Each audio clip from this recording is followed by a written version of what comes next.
The question of what Jesus really looked like fascinates many of us. Most of the images we see are influenced by movies and artworks, but these are just interpretations of someone who lived more than 2,000 years ago. However, there are some sources that can give us a clear idea of his appearance. In the Bible and later descriptions made by scientists, we get a clear picture of our beloved Father. Recently, an important discovery has been made: a letter from the Roman official Aurelius Linus. This letter, which has surprised many people, provides a detailed description of Jesus. Linus was an eyewitness who knew Jesus personally and sent reports to Caesar in Rome. Based on his direct experience, his description can provide valuable information about Jesus' appearance. Therefore, it may be important to see what Linus said about Jesus. Descriptions of Jesus' physical appearance. For centuries, the most common image of Jesus Christ in Western cultures has been a bearded, fair-skinned man with long, wavy, light brown or blonde hair and blue eyes. However, the Bible does not describe Jesus' physical appearance, and historical evidence suggests he likely looked very different from this popular image. Early church fathers, like Justin Martyr and Origen, referred to Isaiah 53 to suggest that Jesus' appearance was quite ordinary. He has no form, nor glory, nor beauty. When we beheld him, but his appearance was without honor and inferior to that of the sons of men. On the other hand, Origen and others pointed to Psalm 45:2, which describes God as the most handsome of men, implying a more attractive image of Jesus. It's possible that people's perception of Jesus varied based on their spiritual connection to him. St. Augustine believed that everyone imagines Jesus differently. He wrote, "The physical face of the Lord is pictured with infinite variety by countless imaginations. However, no matter what he looked like, he had only one true face." What's important for our faith in Jesus Christ is not how we picture him, but that we think of him as a man. Similarly, the 4th century Bishop Cell of Jerusalem noted that Jesus appears in different forms to meet people's needs. For example, to those who need joy, he might be seen as a vine. To those seeking entry, he is a door. To those praying, he becomes a high priest. And to those burdened by sin, he appears as a sacrificial sheep. Despite these various forms, Jesus remains unchanged in his true nature, always maintaining his dignity as a compassionate healer and teacher, adapting to our needs. Interestingly, some of the earliest images of Jesus show him as a youthful figure, similar to the Greek god Apollo. However, after the Roman Emperor Constantine endorsed Christianity as an official religion in the 4th century, depictions of Jesus changed significantly, with most images showing him as a bearded man. This shift might be linked to the newfound safety in displaying sacred relics, like the Mandelion, which many scholars believe is now known as the Shroud of Turin or Veronica's Veil. These relics were thought to bear miraculous images of Jesus that were not made by human hands. The only physical description of Jesus. The only physical description of Jesus that we have comes from a copy of a letter written by the Roman consul Linus to Emperor Tiberius. This copy was discovered in a monastery, along with other ancient documents, and is said to be from the 12th year of Emperor Tiberius's reign.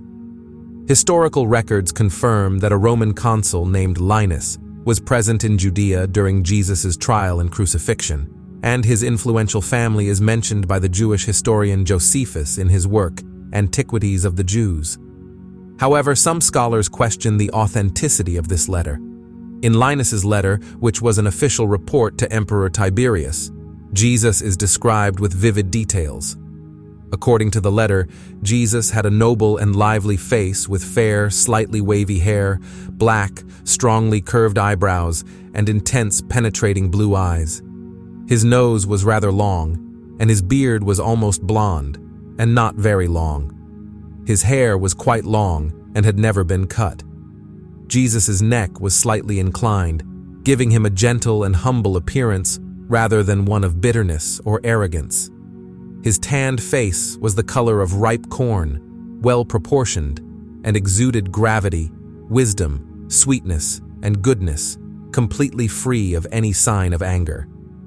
Combining Linus's letter with insights from the Shroud of Turin gives us a more complete picture of Jesus' physical appearance. According to Linus's letter, Jesus had a noble and lively face with fair, slightly wavy hair, black, strongly curved eyebrows, intense blue eyes, a long nose, and a beard that was almost blonde.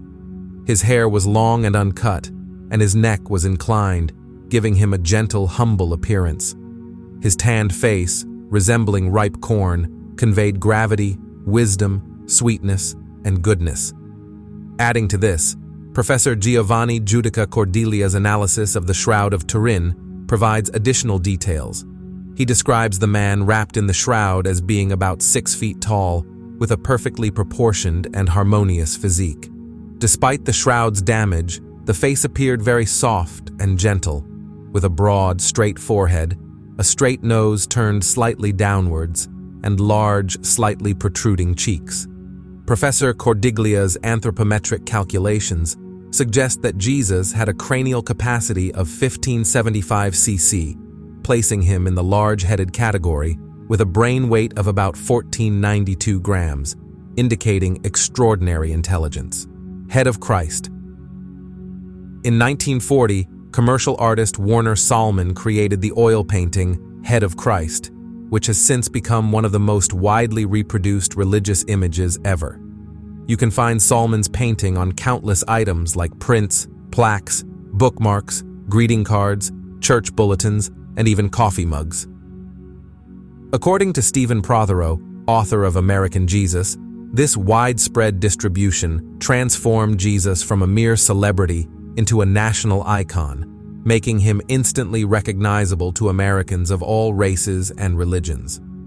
Prothero also notes that Salmon's image has become the most common religious depiction globally, surpassing even Leonardo da Vinci's Last Supper and many other significant religious artworks. Head of Christ is both a significant object of personal devotion and a subject of scholarly study. In the 1990s, the Lilly Endowment funded a major research project to explore the impact of Salmon's artwork on religion in America. Art historian David Morgan led this study, compiling essays and conference papers into a book titled Icons of American Protestantism: The Art of Warner Salmon. During the research, Morgan collected over 500 personal responses to Salmon's painting. Many respondents expressed that they felt the image accurately represented what Jesus looked like. This belief is intriguing, considering that no one from the 1940s had witnessed Jesus in the first century to verify his appearance. Morgan suggests that the widespread appeal of Head of Christ and the claims of its authenticity are partly due to its photo-like qualities. The portrait's blurred contours and soft backlighting evoke the studio photographs of family members and loved ones, giving it a personal, keepsake-like feel. Additionally, the image's focus on Jesus from the shoulders up, without any surrounding context or other figures, allows viewers to place him into their own personal context. This absence of additional characters invites a more intimate and personal interaction with the image. The Jesus in Salmon's painting appears warm, gentle, and compassionate, embodying the idealized Savior that many people yearn for. Jesus Christ in the Bible. The Gospels and surviving archaeological evidence provide some hints about Jesus' clothing. He likely wore a simple woolen tunic, undyed, and leaving his lower legs bare, along with a possible loincloth and a mantle or outer cloak for warmth. His footwear would have resembled modern sandals, and given the high cost of clothing, Jesus probably did a lot of mending and repair. Over time, his clothes would have become more worn and tattered unless someone provided him with new garments. The Bible offers few details about Jesus' physical appearance. The primary sources of information about him come from the Gospels of Matthew, Mark, Luke, and John in the New Testament. These texts tell us that Jesus was a Jewish man born in Bethlehem and raised in Nazareth in Galilee during the first century. He was around 30 years old when he began his ministry, Luke 3:23. However, the Bible provides little information about his looks, noting that he did not stand out in any particular way. For instance, during Jesus' arrest in the Garden of Gethsemane, Judas Iscariot had to identify him to the soldiers because Jesus and his disciples likely looked similar to each other. For many scholars, Revelation 1:14-15 provides a hint that Jesus might have had a darker skin tone and woolly hair. The passage describes his hair as white wool, white as snow, and his feet as like burnished bronze, refined as in a furnace. Over the centuries, depictions of Jesus have changed significantly. In early Christian art, Jesus was often portrayed as a youthful, beardless figure, symbolizing innocence and a caring nature, reflecting his role as the Good Shepherd. This imagery, found in the catacombs of Rome and early Christian mosaics, emphasized his approachable and nurturing qualities. Some of the earliest known artistic representations of Jesus date back to the mid-3rd century AD, over 2 centuries after his death. These early paintings, discovered in the ancient catacombs of St. Domitilla in Rome, depict Jesus as the Good Shepherd, a young, short-haired, beardless man with a lamb on his shoulders, reflecting the prevalent image of Jesus at that time. In 2018, a rare early portrait of Jesus was uncovered on the walls of a ruined church in southern Israel. Painted in the 6th century AD, this is the earliest known image of Jesus found in Israel. It depicts him with shorter, curly hair, a style common in the Eastern Byzantine Empire, particularly in Egypt and the Syria-Palestine region, though it later fell out of favor in Byzantine art. The long-haired, bearded image of Jesus that became prominent starting in the 4th century was heavily influenced by representations of Greek and Roman gods, especially Zeus. This new depiction often showed Jesus in a long robe, seated on a throne, as seen in the 5th century mosaic at the Santa Pudenziana Church in Rome, sometimes with a halo around his head. However, not all images of Jesus fit the Western art tradition. Different cultures around the world have depicted him in ways that reflect their own racial and cultural identities.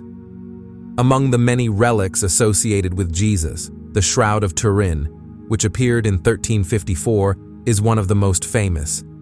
Believers claim that this linen cloth, which bears a faint image of a face, was used to wrap Jesus after his crucifixion. Despite ongoing controversy over its authenticity, it remains an important reference for depicting Jesus. In 2001, retired medical artist Richard Neve, along with Israeli and British forensic anthropologists and computer programmers, created a new image of Jesus based on a 1st century Israeli skull. Using computer modeling and their knowledge of Jewish people from that time, they produced an image that is not claimed to be an exact likeness of Jesus, but offers a plausible representation. This reconstruction suggests that Jesus was around 5'1", tall, with darker skin, dark eyes, and shorter, curlier hair. While Western depictions of Jesus are most common, other cultures often represent him as Black, Arab, or Hispanic. This diversity reflects the global variation in how different cultures envision Jesus.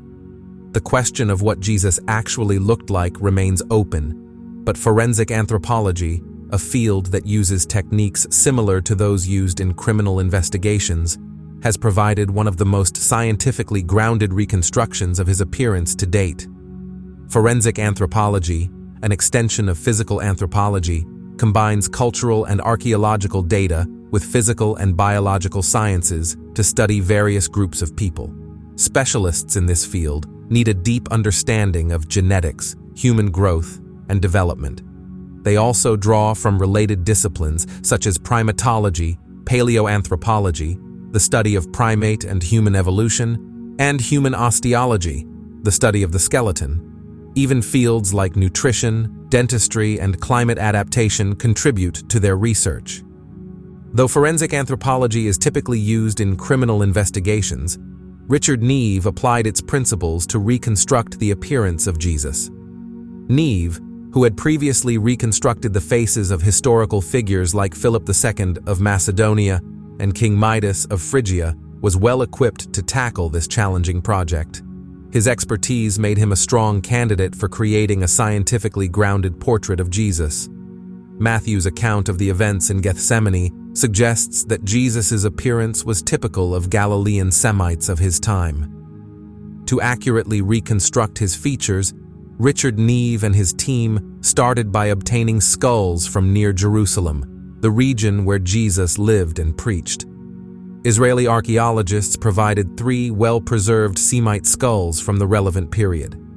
Neve's team used computerized tomography, CT, to create detailed X-ray slices of these skulls, revealing intricate structural details. They then employed specialized computer programs to analyze data on the thickness of soft tissue at key facial areas. This analysis allowed them to recreate the muscles and skin over a representative Semite skull. The process involved software that cross-checked the results with anthropological data to ensure accuracy. From the data collected, the researchers created a digital 3D reconstruction of Jesus' face. They then made a physical cast of the skull and applied layers of clay to simulate the thickness of facial tissues specified by the computer program. They shaped the nose, lips, and eyelids based on the underlying muscle structure. However, the skull did not provide information about Jesus' hair or skin color. To address these aspects, Neve's team examined drawings from first-century archaeological sites. These pre-biblical images offered important clues, suggesting that Jesus had dark eyes rather than light. They also indicated that, in accordance with Jewish tradition, he was bearded.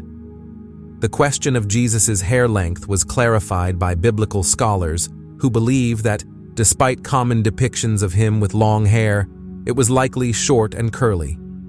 This assumption, however, contradicted what many believe to be the most authentic depiction: the face seen in the image on the famous, some say infamous, Shroud of Turin.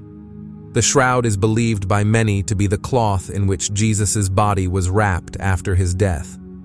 Although there is a difference of opinion as to whether the shroud is genuine, it clearly depicts a figure with long hair. Those who criticize the shroud's legitimacy point to 1 Corinthians, one of the many New Testament books the Apostle Paul is credited with writing. In one chapter, he mentions having seen Jesus, then later describes long hair on a man as disgraceful. Would Paul have written, "If a man has long hair, it is a disgrace to him," if Jesus Christ had had long hair? For Neve and his team, this settled the issue. Jesus, as drawings from the 1st century depict, would have had short hair appropriate to men of the time. The historic record clarifies the issue of Jesus' height as well. Archaeological analysis shows that the average Semite male during Jesus' time was about 5'1" tall and weighed around 110 lbs. Given Jesus' occupation as a carpenter and his outdoor work until the age of 30, it's likely he was more muscular and physically fit than the typical Western portrayals suggest. His face would have been weather-beaten, making him appear older. For those familiar with traditional Sunday school images of Jesus, Neve's reconstruction, a dark-skinned, robust Middle Eastern man, offers a stark contrast. Neve emphasizes that his recreation reflects the appearance of an adult man from Jesus' time and place, not Jesus himself. This portrayal has sparked some disagreement, as not everyone accepts it as an accurate representation. In her 2018 book, What Did Jesus Look Like?, Taylor used archaeological remains, historical texts, and ancient Egyptian funerary art to conclude that Jesus most likely had brown eyes, dark brown to black hair, and olive brown skin, reflecting the typical appearance of people in Judea and Egypt during that era. She estimated Jesus' height at about 160 centimeters, around 5'05", which was the average height for men at the time. Taylor acknowledges that while these newer depictions, featuring darker, perhaps curlier hair and darker skin, might be closer to the historical truth, we can never be absolutely certain about Jesus' exact appearance. She poses the question, what did Jewish Galileans look like 2,000 years ago? Suggesting that they probably did not have blue eyes and blonde hair, challenging traditional Western portrayals. Another perspective comes from an artificial intelligence program, which offers a modern twist on the age-old debate about Jesus' appearance. While Renaissance painters and the Catholic Church have traditionally depicted Jesus as a tall, muscular figure with flowing blonde hair and blue eyes, most historians suggest that a carpenter's son from first-century Palestine would have looked quite different. According to historical consensus, Jesus would have had a shorter, stockier build with curly black hair, reflecting the physical traits of the local population at that time. The debate on Jesus' appearance took a new turn with the help of advanced technology. Dutch photographer and digital artist Mr. Uter used artificial intelligence to tackle the long-standing mystery. With his background in computer-generated images and special effects, Uter employed AI software that utilizes a neural network trained on thousands of human faces. This technology allows him to combine various depictions of Jesus, including Byzantine and Renaissance artworks like Leonardo da Vinci's Salvator Mundi and the Shroud of Turin, while adjusting the features to reflect a more authentic Middle Eastern appearance. This method synthesizes multiple sources to create a historically and culturally plausible representation of Jesus. He added, "I was happy with the result as a representation of a collective cultural depiction, but at the same time, I felt it lacked any historical accuracy. So I changed the hair and beard to a more credible length and style for the time and region, and I brought in elements found in some Fayum mummy portraits, pushing the Renaissance art to the background. The result is an artistic impression of how this man could have looked more than it is a scientific search for an exact likeness. Why aren't there pictures of Jesus from his lifetime? Jesus changed the world through his ministry and message. People were martyred and died because they believed in him, but we have no physical record of what Jesus looked like. Carvings, statues, and mosaics of military leaders like Caesar and average people from the first century have been found. Why didn't early Christians create pictures or statues in Christ's honor? In Jesus' time, people followed Jewish laws which were based on the Old Testament. One important rule was to avoid making or worshiping images or idols. When God gave the 10 Commandments, he made it clear that people should not create or bow down to any carved images, whether they looked like animals, people, or anything else. After freeing the Israelites from slavery in Egypt, God wanted to make sure they didn't fall into old habits of idol worship, like the Egyptians did. The command was strict. Don't make any images or statues of gods, and don't worship them. This was so serious that God warned it would affect future generations if they disobeyed. As the Israelites were about to enter the Promised Land, God reminded them once more to avoid making any kind of idol. This included images of humans, animals, birds, or fish. The goal was to keep their faith pure and avoid corruption by not turning to false gods or idols. You might wonder, why do we have pictures of Jesus if early Christians didn't create images? You may have grown up with stained glass images of Christ, icons or statues in the sanctuary, or pictures of Jesus in your children's Bible. These are evidence of the artist's imagination. One of the oldest pictures of Jesus dates from 235 years after the resurrection. This picture of Jesus healing the paralytic was found in Syria on a wall in the Dura Europos Church, one of the oldest Christian churches in the world. Another ancient picture of Jesus as a beardless young man as a shepherd was found in the Roman catacombs. By 400 CE, artists were depicting Jesus with a beard. In the early church, art played a key role in teaching people about the Bible, especially since many believers couldn't read. Paintings and sculptures helped them remember the stories of Jesus. Art was already a big part of Roman culture, so early Christians used it to express their faith. The influence of Roman, Greek, and Syrian art shaped how Jesus was depicted. For example, if you look at Rembrandt's paintings of Jesus from the 1600s and compare them to medieval drawings from the 10th century, you'll see how different they are. The artist's own time and culture influenced how they portrayed Jesus. Everything from his clothes to his hairstyle changed, based on who was painting him and when. So, what does all this mean for us today? When we realize that there are no pictures or statues of Jesus from his lifetime, it reminds us that God cares more about what's inside a person than their outward appearance. Just like when God told the prophet Samuel not to choose Saul as king because Saul looked the part but didn't have the right heart. God told Samuel, "Don't look at his appearance or how tall he is. I've rejected him. People see the outside, but God looks at the heart." This teaches us not to judge people by how they look. Jesus also told his followers, "Don't judge by appearances, make fair judgments." It's interesting that none of the books written by Jesus' disciples, Matthew, Mark, Peter, and John, describe what Jesus looked like. Instead, they focus on his teachings and his heart, showing us that it's his message and character that truly matter. When we feel ordinary or are judged for our appearance, it's important to remember that Jesus was ordinary too. He wasn't known for being good-looking or impressive. People mocked him and treated him poorly. Often, people judge others based on looks, but that's not how Christians should measure worth. Our value doesn't come from how we look or how popular we are. It comes from God's love because he created everyone in his image. It might be easier to imagine someone with a dazzling appearance than to think of Jesus as an average person from Galilee. But whether we imagine him as radiant or humble, what matters is that we know he is our Savior. We don't need a perfect picture of his appearance to experience his love and atonement in our lives.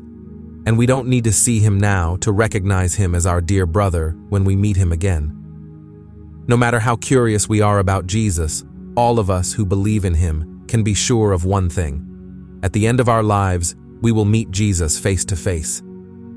In the heavenly sanctuary, beyond time and space, he will welcome us, and we will finally see him as he truly is.